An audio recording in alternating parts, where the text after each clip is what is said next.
Video like जरूर कर लीजिए और ऐसे वीडियो लगातार फ्री में पाने के लिए चैनल को तुरंत सब्सक्राइब कर लीजिए और बेल आइकन को जरूर टैप कर लीजिए ताकि आगे भी सारे वीडियो आपको मिलते रहे। यूट्यूब में फॉलो करते हैं तो प्लीज ये वाला फ्री टेलीग्राम चैनल जरूर ज्वाइन कर लीजिएगा। सारे नोटिफिकेशन सारे अपडेट यहीं पे आते हैं, ध्यान रखिए। नमस्कार साथियों, स्वागत है आप सभी का स्टडी फॉर सिविल सर्विसेज में। ये है हमारी वर्ल्ड ज्योग्राफी क्लास और वर्ल्ड ज्योग्राफी क्लास में टॉपिक हमारा चल रहा है वो है महाद्वीप, और महाद्वीप में हम पढ़ रहे हैं अफ्रीका। और अफ्रीका में भी जो टॉपिक चल रहा है वो आपके सामने है, वो है अफ्रीका की प्रमुख झीलें। ठीक है, तो इससे पहले के लेक्चर में हमने और भी झीलों की बात करी थी। लेक टंगानिका देखा हमने, लेक मलावी देखा उसमें। आज हम और बात करेंगे। देखो भाई, केन्याई भ्रंश में जो तुर्काना झील है इनके बारे में देखते हैं। झील तुर्काना उत्तरी केन्या में केन्याई भ्रंश घाटी में स्थित एक झील है। यह विश्व की सबसे बड़ी स्थायी रेगिस्तानी झील है और सबसे बड़ी क्षारीय झीलों में से एक है। यह एक एंडोरहिक झील है, यानी इसका मतलब हुआ कि पानी के अन्य बाहरी निकायों में कोई बाहिर्वाह नहीं है। इसका मतलब हुआ ये। आगे बात करते हैं चाड झील की। चाड झील चाड, कैमरून, नाइजीरिया और नाइजर के संगम पर स्थित है।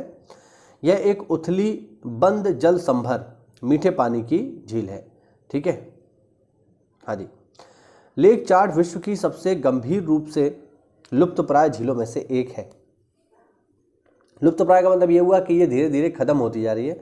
इसका बेस्ट एग्जांपल है मध्य एशिया में अरल सागर। ध्यान रखना, बहुत ही इंपॉर्टेंट है। अरल सागर धीरे धीरे मर रहा है, धीरे धीरे समाप्त होता जा रहा है। वैसे ही लेक चाड भी समाप्त होती जा रही है। ठीक है, तो ये भी इंपॉर्टेंट है। देखिए यहाँ पे लिखा भी हुआ है कि मध्य एशिया का अरल सागर और इजराइल की चिबरियास झील, जिसे गलील सागर के रूप में भी जाना जाता है, अन्य उल्लेखनीय लुप्तप्राय झीलें हैं। उन्हीं में से एक अन्य झील है हमारी लेक चाड। चलिए आगे बढ़ते हैं। आगे देखेंगे अफ्रीका की कुछ प्रमुख पर्वत श्रृंखलाएं, यानी कुछ प्रमुख पर्वत। तो अगर पर्वत श्रेणियों की बात करें यहाँ पे, तो पहली पर्वत श्रेणी है एटलस पर्वत। ठीक है, ये कोई पर्वत नहीं है, पर्वत श्रृंखला है, यानी बहुत सारे क्षेत्र में फैली हुई है। किन किन देशों में फैली हुई है? तो मोरक्को में, अल्जीरिया में और ट्यूनीशिया में। और साथियों इसका सबसे ऊंचा पर्वत है माउंट टूबकल, 4167 मीटर ये ऊंचा है। सेकंड नंबर पे आता है ड्रैकेंसबर्ग। ये कहाँ पर है? ये दक्षिण अफ्रीका में है साथियों। और इसका सबसे ऊंचा पर्वत है थबाना नटलेनियाना। ठीक है। तीसरे नंबर पे आता है इथियोपियन हाईलैंड। इसका विस्तार इथियोपिया में है। और इसका सबसे ऊंचा पर्वत है माउंट अबूना योसेफ। ठीक है, यहाँ पर आप इस मैप पर इनकी ऊंचाइयों को आप प्रॉपर देख सकते हैं। ठीक है, ये देख लीजिए। चलिए, कुछ लोग चिल्ला रहे हैं बाहर। आगे देखिए, आगे है हमारा सहारा रेगिस्तान। रेगिस्तान में भूमध्य सागरीय तट पर उपजाऊ क्षेत्र को छोड़कर उत्तरी अफ्रीका का अधिकांश भाग शामिल है। ये विश्व का सबसे बड़ा मरुस्थल है, ये भी मैं आपको बता दूं। मगरेब के एटलस पर्वत, मिस्र और सूडान में नील घाटी, ये सब इसमें आता है। दक्षिण में यह अर्धशुष्क उष्णकटिबंधीय सवाना की एक बेल्ट सहेल से घिरा है। अहग्गर पर्वत और तिबेस्ती पर्वत रेगिस्तान के प्रमुख पर्वत हैं। ठीक है, सहेल की अगर बात करें तो सहेल ज़्यादातर घास के मैदान और सवाना से आच्छादित है, जिसमें वुडलैंड और झाड़ियों के क्षेत्र शामिल हैं।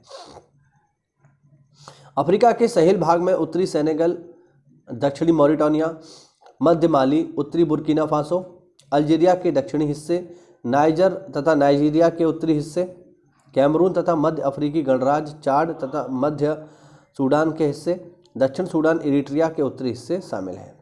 आगे देखते हैं। आगे है तफिल्लाट। विश्व के सबसे बड़े मरु उद्यानों में से एक माना जाता है। तफिल्लाट मोरक्को के सारे रेगिस्तानी क्षेत्र में स्थित है। यह दुनिया का सबसे बड़ा स्वनिहित नखलिस्तान दक्षिण पूर्वी सऊदी अरब में स्थित अल नहसा है। आगे देखो, आगे है हमारा कालाहारी मरुस्थल। कालाहारी मरुस्थल जो है दक्षिण अफ्रीका के एक बड़ा शुष्क रेतीला सवाना है, जो बोत्सवाना, नामीबिया के कुछ हिस्से तथा दक्षिण अफ्रीका के क्षेत्रों को आच्छादित करता है। ठीक है, आगे देखिए। आगे है नबीब रेगिस्तान। नबीब अंगोला, नामीबिया, दक्षिण अफ्रीका के अटलांटिक तटों के साथ 2000 किलोमीटर से भी अधिक क्षेत्र में फैला हुआ है। आगे देखते हैं। आगे है सिनाई प्रायद्वीप। सिनाई प्रायद्वीप मिस्र में एक शुष्क प्रायद्वीप है। यह उत्तर में भूमध्य सागर तथा दक्षिण में लाल सागर के बीच में स्थित है। सुएज नहर प्रायद्वीप को मिस्र की मुख्य भूमि से अलग करती है।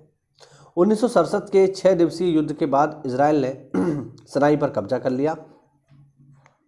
1979 में मिस्र इजराइल शांति संधि लागू होने के बाद 1982 में यह क्षेत्र मिस्र को वापस कर दिया गया। देखिए आगे है सुएज नहर, काफ़ी इंपॉर्टेंट। यह मिस्र में समुद्र तल का जलमार्ग है। इसे 1969 में खोला गया था। सुएज नहर भूमध्य सागर को सुएज जलडमरू मध्य के माध्यम से लाल सागर से जोड़ती है। तो सुएज नहर किसको जोड़ती है? भूमध्य सागर को लाल सागर से। यूनाइटेड किंगडम तथा फ्रांस के पास जुलाई 1956 तक नहर का स्वामित्व था। मिस्र द्वारा सुएज नहर का राष्ट्रीयकरण 1956 के सुएज संकट का कारण बना। यह नहर मिस्र के सुएज नहर प्राधिकरण के द्वारा चलाई जाती है। ठीक है साथियों, आगे बढ़ते हैं। आगे देखिए मॉरिशस। मॉरिशस के प्रधानमंत्री प्रविंद जगन्नाथ ने भारत के प्रधानमंत्री के साथ संयुक्त रूप से देश की राजधानी पोर्ट लुइस में देश के नए सुप्रीम कोर्ट भवन का उद्घाटन किया है। मॉरिशस हिंद महासागर का एक द्वीप राष्ट्र है। मॉरिशस अफ्रीका का एकमात्र देश है जहां हिंदू धर्म सबसे बड़ा है। मॉरिशस के हिंदू वास्तव में 1840 के दशक में अंग्रेजों द्वारा गन्ने के खेत में काम करने के लिए लाए गए भारतीय गिरमिटिया मजदूरों के वंशज हैं। 1968 में स्वतंत्रता मिलने तक मॉरिशस मुख्य रूप से यूनाइटेड किंगडम का वृक्षारोपण आधारित उपनिवेश बना रहा। वर्तमान में पर्यटन मॉरिशस की अर्थव्यवस्था का एक प्रमुख भूमिका निभाता है। यहाँ पर आप मैप पर इसकी लोकेशन देख लो, थोड़ा जूम कर देता हूँ। यहाँ पर आप देख पाएंगे ये है अफ्रीका और ये जो आपको दिखाई दे रहा है ये है मॉरिशस, और मॉरिशस के जस्ट बराबर में आपको दिखेगा मेडागास्कर। चलिए ठीक है, आगे साथियों कुछ और भी मॉरिशस के आसपास के फेमस द्वीप हैं। जैसे मॉरिशस में मॉरिशस के मुख्य द्वीप जो है वो है रोड्रिक्स, ठीक है, आगलागा और सेंट ब्रेटन। राजधानी और सबसे बड़ा जो इनका शहर है मॉरिशस का वो है पोर्ट लुइस, ध्यान रखना।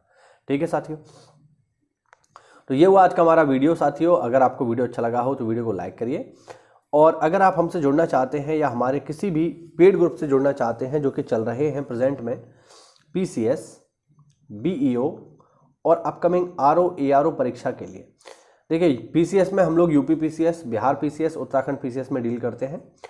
इसके अलावा हरियाणा PCS में भी हमारे कोर्सेज रहते हैं। तो अगर आप हमसे जुड़ना चाहते हैं या हमारे किसी भी पेड ग्रुप से जुड़ना चाहते हैं साथियों, तो इन दिए गए नंबर्स पे कॉल करके आप हमसे जुड़ सकते हैं। कोई सवाल जवाब हो तो कमेंट के माध्यम से करिए। मिलते हैं अगली क्लास में, तब तक के लिए जय हिंद, जय भारत, वंदे मातरम।